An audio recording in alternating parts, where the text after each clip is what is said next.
दोस्तों, इस ब्रह्मांड में जब इंसानी जीवन की शुरुआत हुई थी तो शायद सबसे पहले मिस्र की सभ्यता का विकास हुआ था। कहते हैं ये सभ्यता एक नदी के किनारे जन्मी और आज भी उस नदी का अस्तित्व है। दोस्तों, हम बात कर रहे हैं नील नदी की। दोस्तों, नील नदी से जुड़े कई तथ्यों की जानकारी के लिए कई बड़े और पुराने इतिहासकारों ने कई बार इस नदी के इतिहास को खंगाला। इस दौरान नदी से जुड़ी हुई कई रहस्यमयी चीजें निकली। कुछ चीजें तो इतनी डार्क रियलिटी को दर्शाती थी कि उसे काल्पनिक मानकर छोड़ दिया गया। आज की वीडियो में हम आपको नील नदी के उद्गम से लेकर उसमें छुपे हुए आज तक के एक एक रहस्य के बारे में बताएंगे और जानकारी देंगे कि आखिर क्यों मिस्र की प्राचीन सभ्यता अपने देवताओं से पहले इस नदी की पूजा करती थी। दोस्तों, सबसे पहले बात करते हैं नील नदी के उद्गम की। नील नदी के बारे में कहा जाता है कि नील शब्द ग्रीक के नीलोस शब्द से आया है। यूनानियों ने इस नदी को इजिप्टोस भी कहा, इसलिए इसके आसपास क्षेत्र का नाम इजिप्ट पड़ा। नील नदी भूमध्य रेखा के दक्षिण में शुरू होती है और इसका जल उत्तर अफ्रीका के आधे भाग से होते हुए भूमध्य सागर तक जाता है। इतिहासकारों की माने तो यह नदी करीब 3 करोड़ साल पुरानी है। मतलब आप समझिए कि इस नदी के उद्गम के समय इस धरती पर शायद ही कुछ होगा, लेकिन इंसानी सोच सिर्फ इस चीज की कल्पना कर सकती है क्योंकि हम इंसान अपनी आधी जिंदगी कल्पनाओं पर जीते हैं।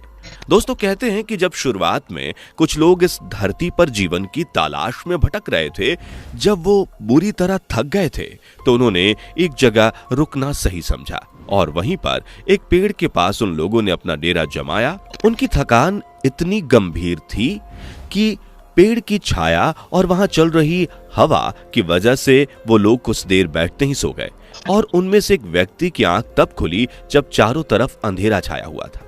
अंधेरा देखकर जब वो व्यक्ति उठा तो उसने देखा कि ये तो रात का समय है, आसमान बिल्कुल साफ है और ऊपर आकाश में तारे बिल्कुल साफ दिखाई दे रहे हैं। वह कुछ देर वहीं बैठा रहा और थोड़ी देर बाद उसे एहसास हुआ जैसे कि उसके पीठ के पीछे से एक आवाज आ रही है। वो आवाज काफी भारी थी, जैसे कि कोई बहुत बड़ा जानवर आवाज निकाल रहा हो। उसने अपने साथ के लोगों को जगाया और उनसे पूछा कि गौर से सुनने की कोशिश करो कि तुम्हें कोई आवाज सुनाई दे रही है क्या। उन लोगों को भी वही आवाज सुनाई दे रही थी और वो आवाज रुकने का नाम ही नहीं ले रही थी। यह आवाज सुनकर उन लोगों को लगा कि शायद कोई जानवर घायल अवस्था में है, इसलिए उन्होंने आपस में योजना बनाई कि चलकर इस जानवर को मारते हैं, जिससे उन्हें खाने के लिए इधर उधर भटकना नहीं पड़ेगा। कुछ ही पलों में वो सब उस आवाज की तरफ निकल पड़े। जैसे जैसे वो उस आवाज की तरफ बढ़ रहे थे, आवाज और तेज होती जा रही थी। कुछ देर आगे चलने के बाद उन्होंने जो देखा, उनकी आंखें फटी की फटी रह गईं। उन्होंने देखा कि वो जिस चीज के लिए कई कई दिनों तक भटकते हैं, उसका अंबार उनकी आंखों के सामने था। दोस्तों, वो कुछ और नहीं बल्कि पानी था। उस समय पानी की समस्या इतनी बड़ी थी कि लोग पानी समय से ना मिलने के कारण प्यास से मर जाते थे और अब उनकी आंखों के सामने एक बहुत बड़ी नदी थी, जिसे आज हम सब लोग नील नदी के नाम से जानते हैं। इतना सारा पानी होने के कारण कुछ लोग यहीं बस गए और उन्होंने यहीं से अपना जीवन यापन शुरू किया और बहुत ही कम समय में लोगों ने यहाँ पर एक बस्ती बना ली और वो बस्ती कब एक बड़े राज्य में तब्दील हो गई, किसी को पता नहीं चला। पानी की कमी ना होने के कारण कुछ लोगों ने तो खेती शुरू कर दी। कुछ मिस्रवासी अपनी गाय, भैंस, घोड़े और कुत्ते को नहलाने के लिए नील नदी के किनारे आते थे। उस समय इन लोगों का कोई भगवान नहीं था, ना ही ये किसी धर्म विशेष के थे, इसलिए सभी मिस्रवासी नील नदी को भगवान मानते थे। उनका मानना था कि इसी नदी की वजह से वो लोग जिंदा हैं और जो कि सही भी था। कई मिस्र के बड़े बूढ़े कहा करते थे कि इस नदी में नील देवी नाम की एक देवी रहती हैं, जो कि समय समय पर बाहर आती हैं और उसे कुछ ना कुछ चाहिए होता है। इस बात को वहां ज्यादातर लोग अफवाह के रूप में लेते थे कि आखिर एक नदी को क्या जरूरत है और वो क्या ही लेगी, जिसके चलते लोगों ने इस बात को अनदेखा कर दिया और हल्के में ले लिया और अपने अपने कामों में लग गए। दोस्तों, ये बात तब की है जब मिस्र का प्राचीन काल चल रहा था। उसी समय एक बार मिस्र नदी में एक भयंकर तूफान आया। ये तूफान किस वजह से आया किसी को नहीं पता, लेकिन तूफान इतना खतरनाक था कि उस किनारे पर जो भी जानवर थे वे सभी तूफान में बह गए। तूफान ने 2 दिनों तक खूब तबाही मचाई। मिस्र में पहली बार ऐसा हुआ था लोगों ने समझा कि शायद देवी गुस्सा हो गई हैं और उसे भूख लगी है, इसलिए वो भयानक तूफान के जरिए इतने जानवरों को अपने साथ ले गई हैं। लेकिन उसके बाद फिर ऐसा नहीं हुआ, इसलिए लोगों को तब लगा कि शायद हमसे कोई गलती हुई है, इसलिए उस दिन नदी की देवी ने ऐसा किया। धीरे धीरे चीजें सामान्य हुई और लोगों ने अपना जीवन फिर से शुरू किया। दोस्तों, ये युग पिरामिडों का युग था। मिस्र से लगे हुए यानी मिस्र से सटी हुई कई और जगहों पर भी लोग बसने लगे थे, क्योंकि इस नदी का कुछ भाग उन जगहों से भी होकर गुजरता था। हालांकि वो मिस्र की तरह भरे हुए नहीं थे।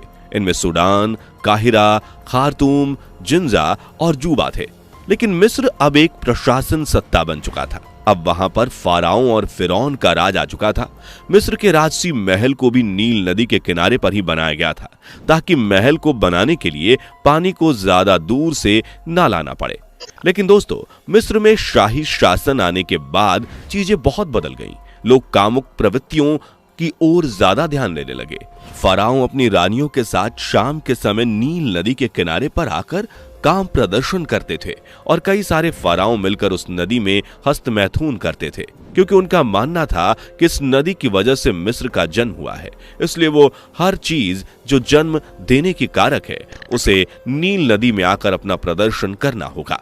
शुरुआत के कई दिनों में संध्या काल तक ऐसा होता था, लेकिन धीरे धीरे ये चीजें बंद हो गईं और नील नदी में राजा और रानी सहवास करने लगे। दोस्तों, मिस्र की रानियों से जब मिस्र की सत्ता संभालने में कोई दिक्कत होती थी या फिर मिस्र में जब कोई बड़ा हादसा होता था, तो मिस्र की रानियां अक्सर नील नदी का रुख करती थीं, क्योंकि उनका मानना था कि नील नदी में एक ऐसा कामुक देवता रहता है जिसको अगर मिस्र की रानी एक रात के लिए अपना शरीर सौंप दे तो मिस्र के ऊपर मंडरा रहे काले बादलों के संकट खत्म हो जाएंगे और मिस्र की रानी को मिस्र की सत्ता संभालने में कोई दिक्कत नहीं होगी। इसलिए मिस्र की रानियां अक्सर निर्वस्त्र होकर अकेले रात में नील नदी का रुख करती थीं। लेकिन वहीं मिस्र के फाराओ ऐसा नहीं मानते थे। उनका कहना था कि नील नदी में एक ऐसा देवता रहता है जो जानवरों की बलि मांगता है। इसलिए मिस्र के फाराओ कई बार बहुत से जानवरों को नील नदी के पास ले जाकर जिंदा ही छोड़ दिया करते थे। उसके बाद उन जानवरों को दोबारा नील नदी के पास कभी नहीं देखा जाता था। दोस्तों, कहते हैं कि नील नदी दिन में 2 से 3 बार रंग बदलती थी, लेकिन इतिहासकारों की माने तो ये धूप की रोशनी से होता था। जब छाव होती थी तो नील नदी का रंग अलग दिखाई देता था और जब धूप होती थी तो उसका रंग एकदम नीला दिखाई देता था। हालांकि कई इतिहासकारों ने कहा है कि शाम होते ही नील नदी अपना विकराल रूप ले लेती थी और उसमें पानी की गति काफी बढ़ जाती थी। ऐसे में उसके अंदर जाना खतरे से खाली नहीं होता था। दोस्तों, नील नदी के कुछ किनारे ऐसे थे जहां से नदी को देखने पर ऐसा लगता था जैसे कि वो साक्षात स्वर्ग हो। वो दृश्य बहुत मनोरम थे, इसलिए वो सारे किनारे आम जनता के लिए बंद कर दिए गए थे। वहां पर अब सिर्फ रानियां जा सकती थीं, इसलिए रानियां अक्सर वहां अपनी सखियों के साथ नहाने जाती थीं और उन्हीं किनारों पर नहाती थीं। एक बार अफ्रीका के एक बूढ़े व्यक्ति ने मिस्र का दौरा किया और नील नदी के किनारे से गुजरा तो उसने देखा कि वहां कुछ जवान लड़कियां बिना कपड़ों के नहा रही हैं और मिस्र की जलती गर्मी में नील नदी के ठंडे ठंडे पानी का आनंद ले रही हैं। कुछ देर तक वो वहां रुका और अब रानियां वापस जाने लगीं, तब उसने उन्हें रोक कर कहा कि आप ये जो करती हैं मत किया करिए। तो रानियों ने पूछा कि हम क्या करते हैं। इस पर वो बोला कि आप बिना कपड़ों के पूरी तरह से वस्त्रहीन होकर नील नदी में नहा रही थी, ऐसा आपको नहीं करना चाहिए। इस पर रानियों ने कहा कि तुमने हमें बिना कपड़ों के देखा है, और इतना कहकर उन्होंने सैनिकों को आदेश दिया कि इन्हें पकड़ लो और महल में हाजिर करो। उस समय मिस्र पर तूतन खामेन का राज था। जब ये बात तूतन खामेन को पता चली तो उसने अपने राज्य में ही सबके सामने उस अफ्रीकी व्यक्ति को मार दिया और उसकी लाश को नील नदी के पास उसी किनारे पर फेंक दिया था। उसी रात को नील नदी में एक बार फिर भयंकर तूफान आया। ऐसा तूफान सिर्फ एक बार और पहले आया था। उस तूफान में इतनी ताकत थी कि महल की दीवारें तक हिलने लगी थीं। लेकिन कुछ ही देर में वो तूफान थम गया। सुबह जब सैनिक उसी जगह पर आए तो उस व्यक्ति की लाश वहां से गायब थी। सैनिकों ने यह बात तूतन खामेन को बताई। उसने इस बात को बहुत हल्के में लिया। उसे लगा कि कोई जंगली जानवर उसकी लाश को खा गया होगा। उसी के कुछ समय बाद ही तूतन खामेन की मौत हो गई थी। जब उसे दफनाया जा रहा था तब उसका ताबूत अच्छे से बंद नहीं हो रहा था और उसको दफनाने के बाद उसके ताबूत से रोने की आवाजें आ रही थी। लोग काफी परेशान थे, लेकिन फिर भी उसे दफनाया गया। और कई सालों बाद 1922 में जब हॉवर्ड कार्टर और कार्नावोन ने तूतनखामेन की कब्र खोजी और उसके ताबूत को खोला तो उसमें काफी सारा सोना था और तूतनखामेन की मम्मी चारों तरफ से बंधी हुई रखी थी। उसने उस मम्मी को देखा, उसकी कुछ फोटो भी खींची और वापस से उसे वैसे ही बंद करके रख दिया। उन्होंने ये फोटो एक न्यूज चैनल को दी और अपना एक्सपीरियंस बताया।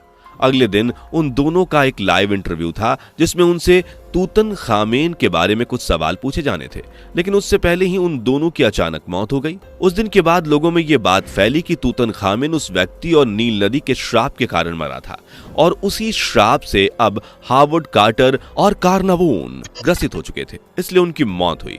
इस मौत से ministry of tourist and tourism को एक बड़ा झटका लगा। इसके बाद पूरे इजिप्ट की मिनिस्ट्रीज ने मिलकर एक बैठक की और उनके अनुसार प्रकृति से जुड़े हुए किसी भी भाग को, पत्थर को और मकबरों जैसी आदि चीजों को इजिप्ट में छेड़ा नहीं जाएगा। तो दोस्तों, ये है इजिप्ट और नील नदी से जुड़ी हुई कुछ रहस्यमयी बातें। आपको जानकारी पसंद आई हो तो वीडियो को लाइक करके अपने दोस्तों के साथ शेयर जरूर करें और ऐसी ही और वीडियोस के लिए इस चैनल को सब्सक्राइब करके बेल नोटिफिकेशन को भी जरूर ऑन कर लें। धन्यवाद।